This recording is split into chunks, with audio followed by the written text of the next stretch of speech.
8 फेरों का 8वां वचन।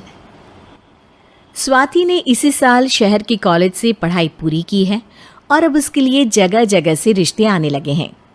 स्वाति से ज़्यादा उसके रिश्तेदारों को उसकी शादी की चिंता है, इसीलिए जो भी स्वाति के घर आता वो किसी नए लड़के की खबर ज़रूर ले आता।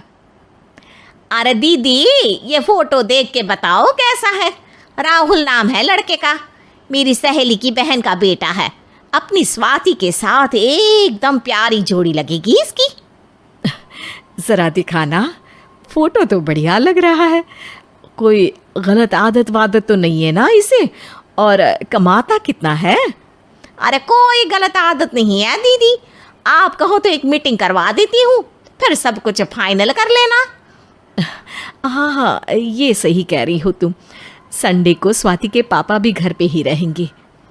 बुआ फिर वहाँ से चली जाती है और रात को स्वाति की माँ उससे कहती है, स्वाति बेटा, आज कमला बुआ ने एक लड़के की फ़ोटो दिखाई है। संडे को वो लोग मिलने आ रहे हैं, तैयार हो ना तुम बेटा। अरे मम्मी, आप कहाँ कमला बुआ के चक्कर में आ जाती हो? अभी इतनी जल्दी कोई शादी वादी नहीं करनी है मुझे। अरे बेटा, अच्छा लड़का है, बुआ जानती है उसे अच्छे से। हाँ स्वाति बेटा, एक बार मिल तो लो, बाद में देखेंगे आगे क्या करना है। वैसे तो कमला रिश्ता लाई है तो मना करने का तो कोई सवाल ही नहीं उठता। संडे की सुबह होती है और कमला बुआ राहुल और उसके मम्मी पापा को लेकर स्वाति के घर आती है। अरे आइए आइए भाभी।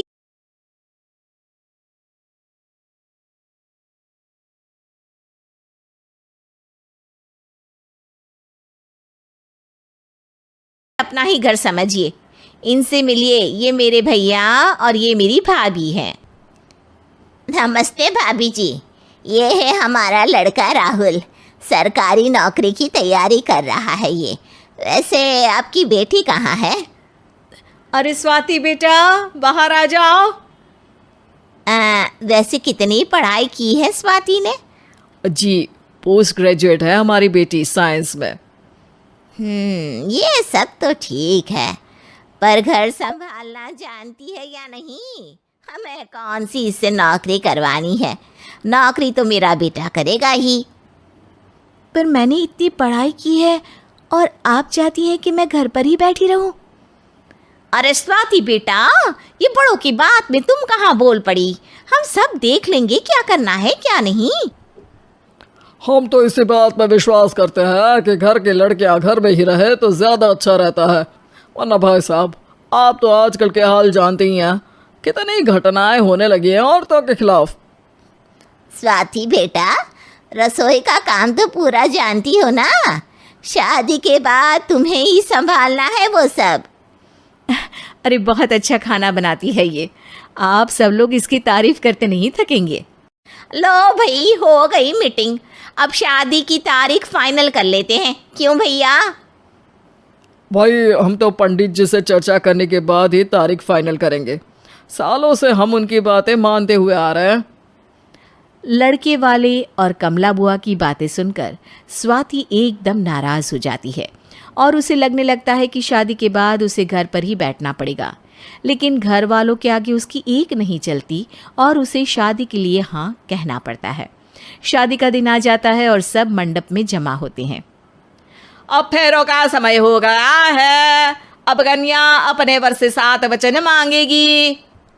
आप किसी धार्मिक आयोजन में जाए तो मुझे भी ले जाएंगे। आप मेरे माता पिता का भी बराबरी से सम्मान करेंगे, हमेशा मेरा साथ निभाएंगे।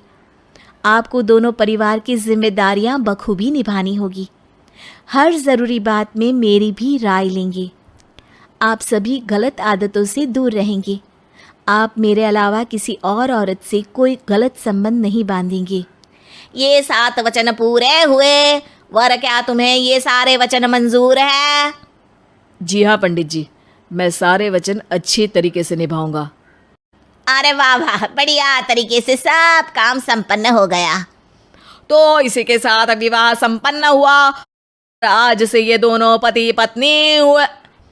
1 मिनट पंडित जी, अभी एक वचन लेना बाकी है। अब कौन सा वचन है बेटा? मैं अब हमेशा के लिए किसी दूसरे घर में जाने वाली हूँ, तो पति के अलावा मैं अपने सास ससुर से भी एक वचन लेना चाहूँगी। अब कहो बेटी। मैं ये चाहती हूँ कि मुझ पर किसी बात की कोई पाबंदी नहीं लगाई जाएगी। मुझे सब कुछ करने की आज़ादी होगी, और मैं भी विश्वास दिलाती हूँ कि मैं एक अच्छी बहू बन के दिखाऊंगी।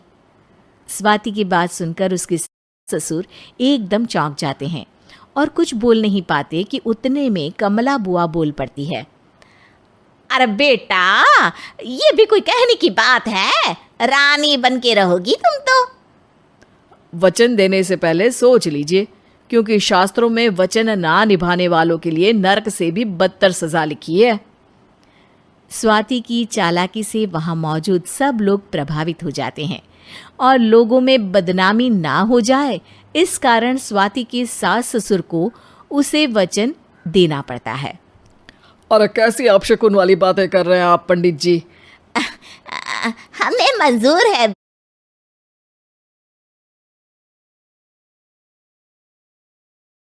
तुम्हारी शर्ट। स्वाति अपनी समझदारी से अपनी बात अपने ससुराल वालों से मनवा लेती है और खुशी खुशी राहुल से शादी कर लेती है। अब से हर शादी में मैं खुद 8 वचन दिलवाऊंगा। ओम मंगलम मंगलम मंगलम।